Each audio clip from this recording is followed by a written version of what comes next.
have a question for you. How come when you're very young, you want to be older? And how come when you're older, you want to be very young? Stay tuned.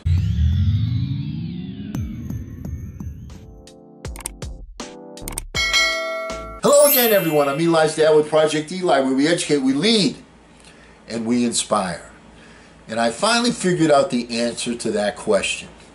And the answer to that question is that almost everything in life is a gift and a curse. A gift and a curse. Let me give you an example. When you're a really, really young child, a baby, you don't even have to wipe your own butt. Okay? What is it you have to do? You live your life and they feed you, they hold you, you know, you cry out, you're unhappy. It's like, oh, what can we do to make you happy?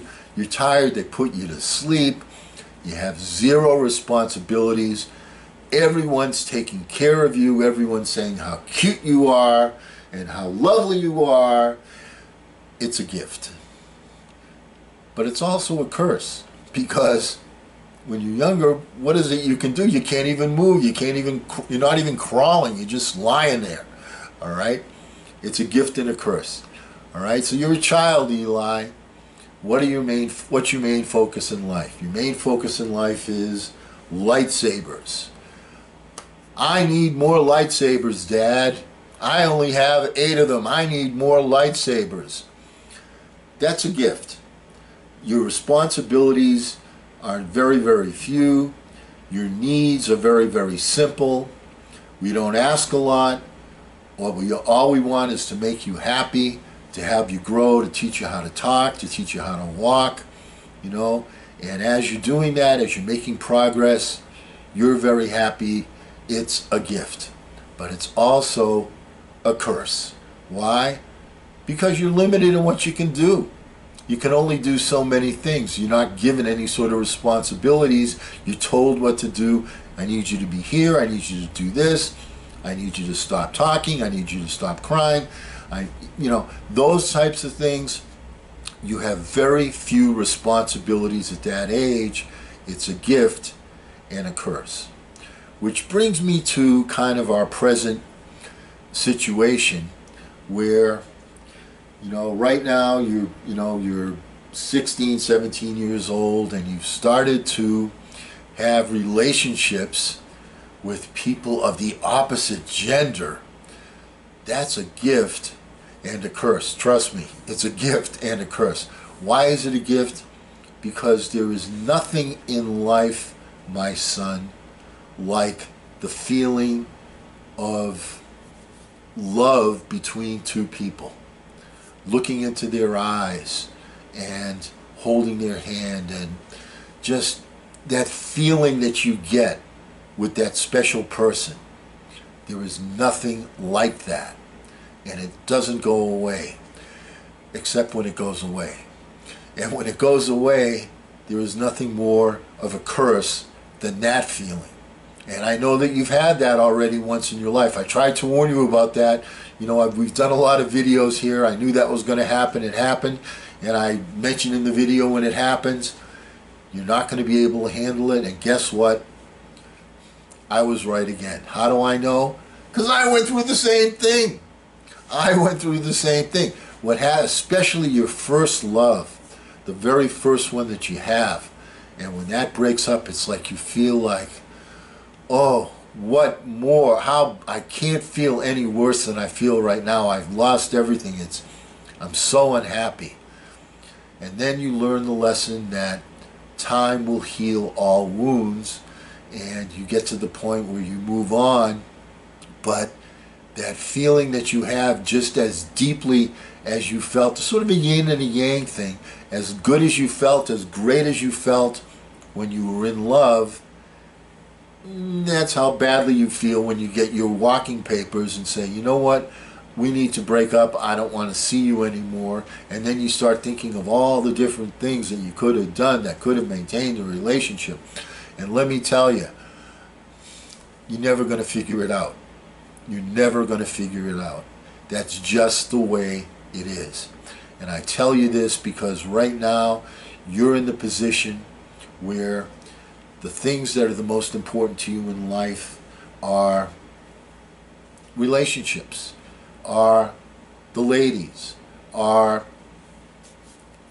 belonging to someone, having someone belong to you. And that's a very important thing, and it's a very fulfilling thing. But you always have to remember that times change. Just as you went from somebody that didn't even have to wipe your own butt to someone whose main focus in life was lightsabers, to someone whose main focus in life was basketball, these things all change. They all change. And as you grow older, different things become important.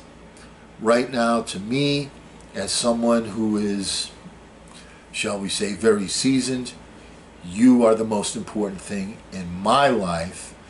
But it's not unique. The point is, things are going, what becomes important to you in your life is going to continually change. Always stop and think in the morning.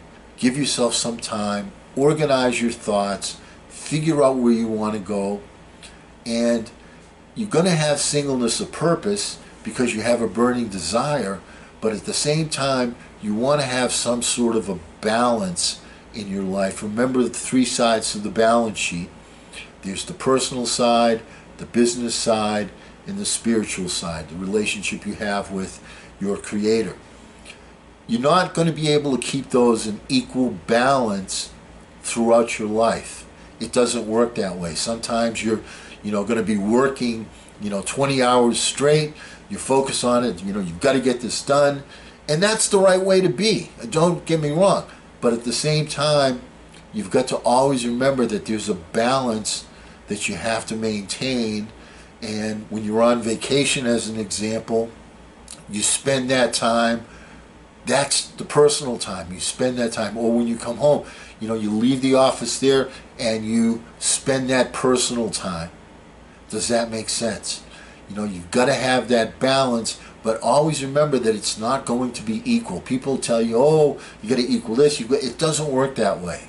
It doesn't work that way. I'm giving you reality here. That's the way it is sometimes your focus has got to be more laser on one aspect of the three parts of life than another, but you always have to remember to make it up and remember why you go to work in the first place.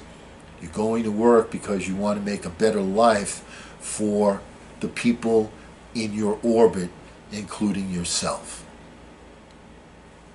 Okay, so once again, this is from the heart, not from the keister. These are lessons that you're not going to learn in the book. These are lessons that a dad teaches to his son. And always remember, don't ration that passion, fashion the passion. I'm Eli's dad.